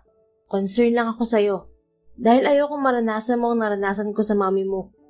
Sa tingin mo ba mahal ka din ni Rio? Paano kung may mahal siyang iba? Paano ka? Natahimik si Stephen sa sinabing yun ng kanyang ama. Aminado siyang unti-unti na siyang nahuhulog kay Rio. Actually, noon pa man ay gusto na niya ito. Labis lang siyang kinain ng trauma na idinulot ng mami niya. Pero kung may babae siyang pakakasalan, si Rio na yon. Minimithi niya na mabuo ang pamilya niya. Pero nangangamba siya na baka nga hindi siya mahal ni Rio. Papa, umiiyak ka po ba? Napabalik si Stephen sa kanyang sarili nang magsalita ang kanyang anak. Lumabas ito ng silid nito. Hindi anak. Napubing lang si Papa. Matulog ka na. Sabihin mo na lang kay mama mo na umuwi na ako. Tumango naman ang bata at humalik sa pisngi niya. Sumilip naman si Rio mula sa bintana ng kanyang kwarto nang marinig ang ugong ng sasakyan ni Stephen sa labas ng gate. Maging siya ay naguguluhan na sa sitwasyon at relasyon nila ni Stephen. Pero sigurado siya na mahal na niya ang lalaki. Isang gabi ay nagtungo si Stephen sa bahay niya na lasing at umiiyak. Laking pasalamat ni Rio at tulog na ang anak nila. Hindi nito nakita ang ganoong itsura ng ama. Ano bang ginagawa mo, Stephen? Bakit ka naglasing? Di ba sabi ko sa'yo huwag ka nang uminom? Dahil may anak kang umaasa na gagabayan mo sa paglaki. Konti lang naman. Tumitig ito sa kanya. Rio, can you hug me? Ha? Bakit? Nakakawala ba ng lasing ang yakap ko? Oo, at miss ko ng yakap mo. Hindi na nakasagot pa si Rio nang bigla siyang kabigin ni Stephen at biglang pinaglapat ang kanilang mga labi. Sinagot ni Rio ang mga halik ni Stephen, ngunit tuminto siya dahil inisip niyang mali yun. Na para bang sinasamantala niya ang kalasingan ni Stephen. Stephen, manito. Bakit? Wala ka namang nobyo at ganun din ako. Anong mali dun? Iniwan na lamang basta ni Rio si Stephen sa balkonahe ng kanyang bahay at pumasok siya sa loob. Ilang oras ang lumipas ay sinilip ni Rio si Stephen at nakita niya itong mahimbing na natutulog sa upuan. Agad na kumuha ng kumot at unan si Rio para sa binata. Napatitig si Rio sa tulog na si Stephen at hinalikan siya sa noo. Kung pwede lang at kung wala lang hahadlang, mamahalin din kita pabalik, Stephen. Naluluhang inalala ni Rio ang pag-uusap nila ng ama ni Stephen. Tama, pinuntahan siya ni Mr. Montemayor upang sabihin na layuan niya si Stephen. Nasaktan siya roon hanggang sa naalala na naman niya ang hindi magandang usapan nila. You are Rio Genesis, right? Bungad sa kanya ng ama ni Stephen. Ako nga po, hindi niya inaasahan na may lalapit sa kanyang isang matanda noong minsang namili siya para sa mga gamit ni Anne. I am Stephen's father and also grandfather of your daughter. Pasensya na po, hindi ko po alam. Agad na yumuko si Rio bilang paggalang dito. Can we talk? Sige po. Nagtungo sila sa isang restaurant at maayos na nag-usap. Tatapatin na kita, Miss Rio. Anong intensyon mo sa anak ko? Seryosong tanong nito. Po, hindi po kita maintindihan, sir. I know people like you. Pera ba ang gusto mo? Nakakainsulto naman po kayo, sir. Wala po akong masamang intensyon sa anak mo. Ang gusto ko lang ay makasama siya ng anak ko dahil karapatan din ng bata. Stephen fall in love with you. Hindi ko alam kung anong nakita niya sa'yo para mapamahal siya sa'yo. My son has a trauma because of his mother. Pero tila ba nawala yun dahil sa'yo? Hindi po ba dapat maging masaya ka na lang para sa anak mo? You're too cheap for my son. Langit siya at ikaw ay lupa. You better stop flirting with him before I make a decision that you wouldn't like. Ngumiti pa ito sa kanya ng mapipilitan at nakaramdam si Rio ng takot. Takot na baka mawala sa kanya ang anak niyang si Anne. Sige po, payag ako. Huwag mo lang po kami guluhin ng anak ko. Good.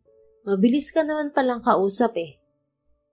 Naputo lang iniisip na yun ni Rio nang hablutin ni Stephen ang kanyang mga kamay at yakapin siya nito.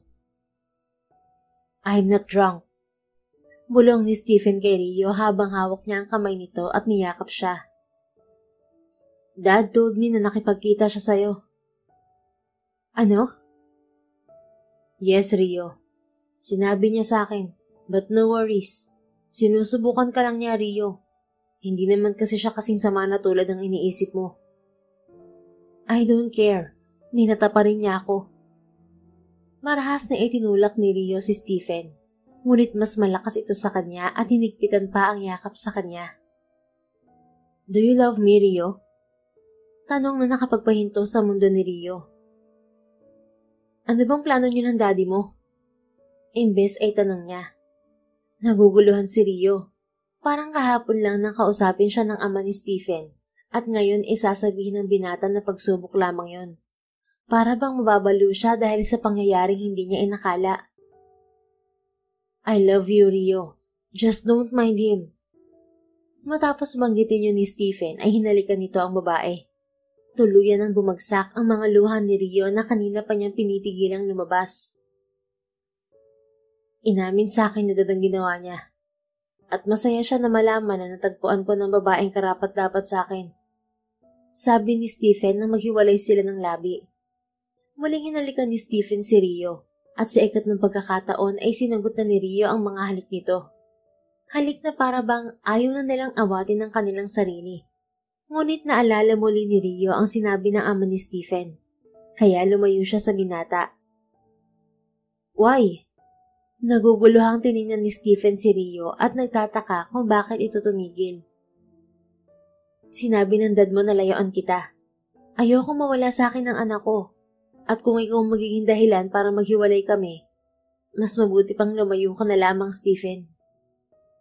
Natawa si Stephen. Relax. Wala nang problema, okay? Paano wala? Ngumiti si Stephen at niyakap si Rio mula sa likod. I told you, sinubukan lang ni Dad kung maganda bang intensyon mo sa akin. He said na mabuting tao ka at higit sa lahat, mapagmahal na ina. Hindi nakaimik si Rio at para bang ayaw pumasok ng mga paliwanag ni Stephen sa kanyang isipan. Tinanggal niya ang kamay ni Stephen at ngumiti dito. Masaya ako, Stephen, pero hindi rin mababago ang katotohanan na langit ka at lupa ako. Wala nang problema yun sa akin. Ang mahalaga ay ang nararamdaman natin sa isa't isa. Mahal mo rin ba ako? Hindi makaimik si Rio, kaya si Stephen muli ang nagsalita. Rio, napakabuti mong tao. Napakamapagmahal mong ina. at nararapat lang na magkaroon ka ng katuwang sa buhay. Kaya sana, hayaan mo kung ipakita sa'yo na mahal kita. Please give me a chance to prove myself. I need you and Anne in my life. Mahal ko kayo. Hayaan mo sana naligawan kita. Lumamlam ang tingin ni Rio sa binata. Tumitig sa mga mata nito na wari sinusukat kung sincero ba si Stephen. Ako na ang pinakatangang babae sa mundo kapag humindi pa ako sa'yo, Stephen. Ilang beses mo na ding sinabi at pinakita sa akin na deserve mong bigyan ng chance. At deserve ni Anne ang buong pamilya. Kaya sige, pumapayag na ako. Payag ka na ligawan kita? Tumango naman si Rio at tuwang-tuwa siyang niyakap muli ni Stephen. Mula nga ng araw na yon ay sinimula na ni Stephen na pakiligin si Rio. Araw-araw itong may pabulaklak sa babae at madalas ay kasabot pa si Anne kapag may sorpresa ito kay Rio. Isang araw ay nagtaka ang mag-ina dahil hindi pa dumarating si Stephen. Gayong may usapan sila na magsisimba at ipapakilala ni Stephen ng formal ang mag-ina sa daddy nito. Mama, bakit po ang tagal ni Papa?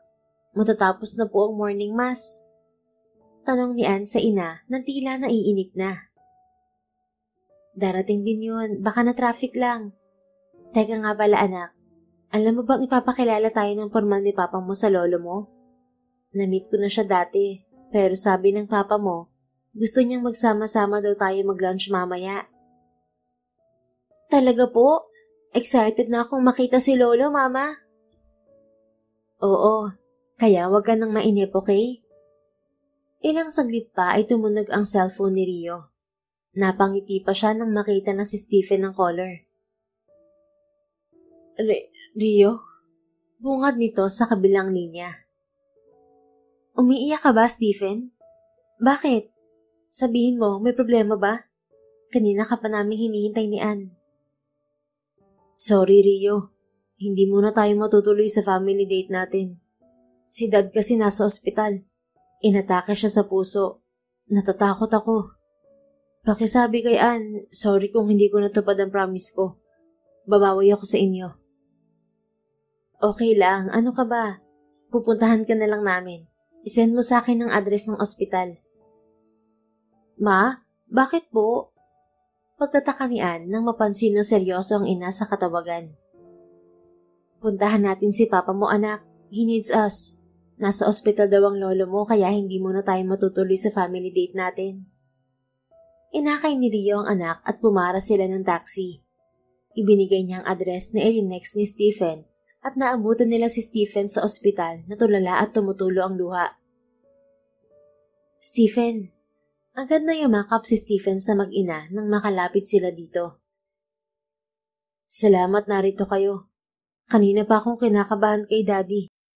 Excited pa siya kanina na makilala si Anne.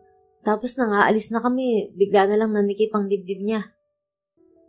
Tahan na, nandito lang kami Stephen, hindi ka namin iiwan. Hindi imamig si Stephen at patuloy lamang sa pag-iyak. Sinamahan nila ang binata buong maghapon. Buti na lang at bago sila umuwing mag-ina, ay nagising na rin ang daddy ni Stephen. Mild stroke daw sabi ng doktor, kaya napanatag na si Stephen. Pinahatid na nito sa driver ang mag-ina dahil hindi pwedeng mapuyat si Anne. Rio, pinapapunta kayo ni Dad sa bahay. Wika ni Stephen at kinarga ang kanyang anak. Ilang araw din itong hindi nakadalo sa mag-ina dahil hands-on sa pagbabantay ng isang linggo sa daddy nito sa ospital. Sige, masaya ako at okay na siya. Oo nga eh. Pagising niya si Anne agad ang hinanap. Sinabi ko na galing kayo ron. Hindi niyo lang siya nabalikan nang gising na siya. Gusto ka din pala niyang makausap. Kinakabahan naman ako niyan. Natatawang biro ni Rio at nag-ayos na ng sarili. Matapos mag-ayos ay nagtungo na sila sa mansyon ni na Stephen. Mainit ang pagsalubong ng ama ni Stephen sa mag-ina. Tuwang-tuwa ang Ginoo sa apo. Napakadaldal din naman kasi at bibo ni Anne. Inilibot sila ni Stephen sa buong mansyon. Manghang-mangha si Anne sa laki ng bahay ng ama at lolo nito. Rio Genesis, salamat sa pag-aaruga sa aking apo. Alam ko kung gaano kahirap ang maging solo parent dahil dinas ko yun. Saludo ako sa'yo. Pasensya na kung hindi maganda ang una nating pagkikita ha. Sinubukan lang kita at napatunayan kong mali ako. Pasensya ka na talaga. Paumanhin ni Mr. Montemayor kay Rio. Nasa may swimming pool sina Stephen at Ann. Tinuturuan ni Stephen ang anak na lumangoy. Sina Rio naman ay sadyang nagpaiwan sa may visiting area ng mansyon upang makapag-usap. Naiintindihan ko po at pinaliwanag din po sa akin ni Stephen. Natakot lang po ako na baka ilayo niyo sa akin ang anak ko. Kaya kahit masakit, pinilit ko pong layuan ang anak niyo. Masaya ako na tamang babae ang piniling mahalin ng anak ko. Nagulat nga ako nang malaman kong may anak na pala tong si Stephen dahil wala naman siyang nababanggit sa akin. Ako lang ang nag-imbestiga ng sarili ko. At nung malaman ko na ikaw ang nabuntis niya, sinubaybayan ko ang buhay mo. At nakita ko kung gaano kakabuting tao. Patawad kung nag-alinlangan ako sa'yo. And now, I want to welcome you to my family.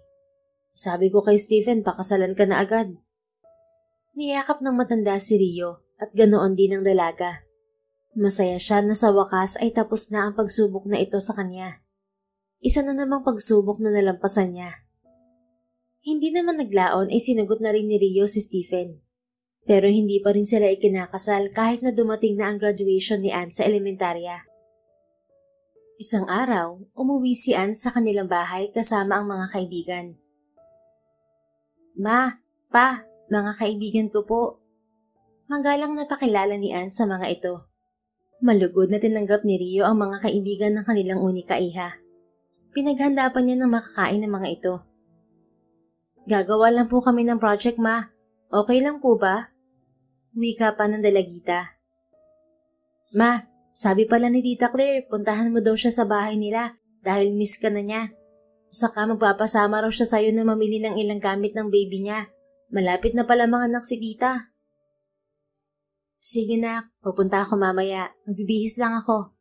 Maiwan ko na kayo dito sa papa mo. Maya-maya pa ay lumabas na si Rio at umalis na ng kanilang bahay. Pa, ano, ready ka na? Tanong ni Ann sa ama pagkaalis ni Rio. Sige, gawin na natin anak. Salamat sa pagdala mo dito sa mga kaibigan mo ha. Plano na ni Stephen na yayain ng kasal si Rio. Kaya pinaalis muna nila ito dahil may sorpresa silang gagawin ni Ann. Agad nagbigay ng instruction si Ann sa mga kaibigan. At si Stephen naman ay speech ang kinabisado. Nakangiting pinapanood ni Stephen ang kanyang anak at mga kaibigan nito. Tuwang-tuwa ang mga kabataan sa ginagawa na tila mga kinikilig pa sa mangyayari mamaya pagbalik ni Rio. Nang matapos na ang kanilang ginagawa ay tinawagan na ni Ann si Claire. Alam na nito ang gagawing arte para mapauwi ng bahay si Rio. Bes, hinimatay daw si Ann. Tara na sa inyo. Kunwari tarantang anunsyo ni Claire. Nagmamadali namang nagmaneho si Rio at hindi nagtagal ay nakarating na sila sa bahay nila. Nahilo ako sa bilis mong mag-drive, Rio. Grabe ka, buntis pa naman ako. Natatawang wika ni Claire, pero hindi naman siya pinansin ni Rio. Agad silang pumasok sa loob ng bahay, ngunit walang tao doon. Ann? Stephen? Naluluhang nilibot ni Rio ang kanilang bahay at napansin niya ang mga petals ng bulaklak sa sahig. Nang makarating siya sa gitna ng pabilog ng mga petals, ay biglang lumabas si Ann at mga kaibigan nito. May hawak na banner ang mga ito at nakalagay ang mga salitang matagal na niyang hinihintay. Simula noon hanggang ngayon, ikaw lang ang babaeng nagpatibok sa aking puso, love. Sabi ng boses na biglang umalingaw sa speaker na nakakabit sa buong kabahayan. At alam na alam ni Rio kung sino to. Rio Genesis, can you be my Mrs. Montemayor? Can you be my wife? Dugtong pa ni Stephen sabay labas sa pinagtataguan. Hindi ako magaling magpakilig, love, pero mapagmahal naman ako. Sabi pa ni Stephen sabay luhod at lahad ng singsing kay Rio. Ang corny mo, paring Stephen? Kantyaw na sigaw ni Claire at nagtawanan ng lahat. Ngayong gabi, Rio Genesis, Tinatanggap mo ba ang alok ko na maging asawa at maging ina ng mga magiging anak pa natin? Muling tanong nito. Ngumiti naman si Rio at masayang tumango kay Stephen. Sa tuwa ay binuhat ni Stephen si Rio at hinalikan sa labi. Isang buwan na preparation ang ginawa nila para sa kasalang magaganap. Siyempre pa ay abay ang mga kaibigan ni Rio. At maid of honor ang nag-iisa nilang anak na si Anne. Ang daddy na rin ni Stephen ang naghatid kay Rio sa altar dahil wala naman siyang magulang. Asawa ko na si Rio. Masayang hiyaw ni Stephen matapos i-anunsyo ng pari na kasal na sila. Nagtawanan ang lahat sa loob ng simbahan. Anong sigaw mo, Anne? Tanong naman ni Claire sa bata. Kapatid na lang ang kulang. Lalo nang napuno ng tawanan ang loob ng simbahan. Pati ang pari at mayayamang bisita ni Stephen ay tuwang-tuwa. Inalala nila ang bawat pangyayari sa kanilang buhay na para bang kahapon lang ay hindi nila kilala ang isa't isa at nagising na lang sila na nagtatalo at ngayon ay kasal na sila at opisyal ng mag-asawa. Pagkatapos nilang ikasal ay nagdesisyon si Anne na mag-aral sa Amerika hanggang kolehiyo. May kamag-anak si Stephen doon na aalalay sa bata. Nakakausap na lamang nila ito sa telepono. Nalulungkot nung una si Rio, pero na-realize niya na dalaga na ang anak niya at kailangan na nitong tumayo sa sariling mga paa. Dinadalaw naman nilang mag-asawa si Anne sa States 3 times a year. Pero iba pa rin kung kasama nila ito.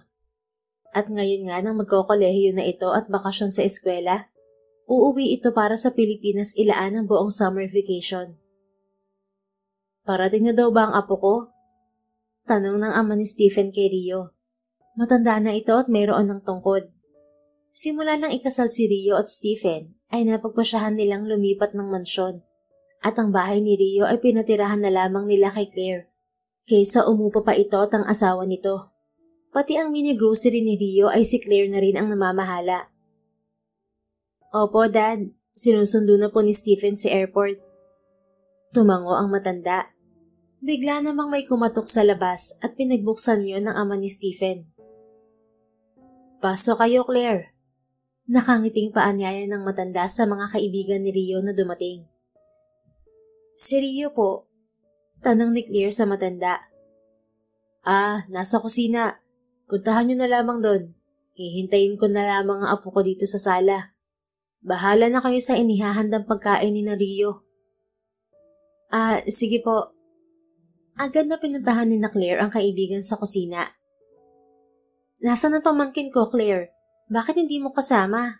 Puna ni Rio nang makita na puro mga kaibigan niyang malakas sa alak ang dumating. Nasa lola niya, hiniram. Paano kasi, siya lang ang maganda sa lahi nila. Buti nga gwapo yung asawa ko at nadagdagan ng kagandahan sa pamilya nila. Aba, nagbuhat ka na naman ng sariling bangko. Tulungan niyo na nga lang ako maghanda ng makakain natin mamaya kaysa nagyayabang ka dyan. Sinong sumundo kay Anne? Si Stephen. Dumaan kasi ako sa ospital kanina para dalawin yung bata na tinulungan ko kahapon. Kaso wala na daw dun eh. Hayaan mo na yon. Ang mahalaga ligtas siya. Matapos magkwentuhan ay nagluto na sila ng iba pang putahe. Teka, bubuksan ko lang ang gate. Wika ni Rio nang marinig ang busina ng kotse. Mayroong katulong si Rio, ngunit nasanay na siya ang kumikilos sa bahay. Pagparada ng kotse ay agad na bumaba si Anne at niyakap ang ina. Matapos magyakapan ay pumasok na ang pamilya sa loob ng bahay. Isang buwan ang lumipas at dumating na ang 18 kaarawan ni Anne. Pinaghandaan niyong mabuti na Rio dahil espesyal yun. Happy 18th birthday, Anne! Sabay-sabay na bati ng lahat sa dalaga. Kinantahan nila ito at nagkainan na sila. Masayang-masaya si Anne at maging si Rio at Stephen. Wala na silang hihilingin pa para sa kanilang pamilya. Anong shoutout mo para kay mama at papa mo, Anne? Tanong ni Claire nang nagkakasiyahan na sila sa videoke. Kapatid na lang ang kulang. Natatawang sigaw ni Anne, kaya nagtawanan ang lahat sa sinabi nito. Kayo, mama at papa, anong shoutout nyo? Sana hindi na matapos pang kasiyahang to. Masayang niyakap ni Rio ang nag-iisa nilang anak at maging si Stephen. wala nang mapapagsidlan pa ng saya sa puso ni Rio. Tunay ngang napakahiwaga ng pag-ibig. Hindi natin ito inaasahan at mas lalong hindi natin ito mapaghahandaan. Hindi kailanman inakala ni Rio na ang isang gabing pagkakamali nila ni Stephen ang siyang magbibigay ng daan para magkaroon siya ng masayang pamilya. Mahirap sa unang pinagdadaanan niya, ngunit lahat ng iyon ay hindi niya sinukuan. Kahit ano pa ang problemang dumating sa ating buhay, laban lang, good vibes lang. Be your own paradise and let the world wonder how you make it happen. Gawin mo ang gusto mo basta wala kang natatapakan na tao. Be happy sa lahat ng na-achieve mo sa iyong buhay at lagi magpasalamat sa Panginoon.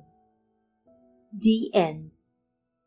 Kung nagustuhan mo ang istoryang ito, please don't forget to like, comment, and share it with your friends.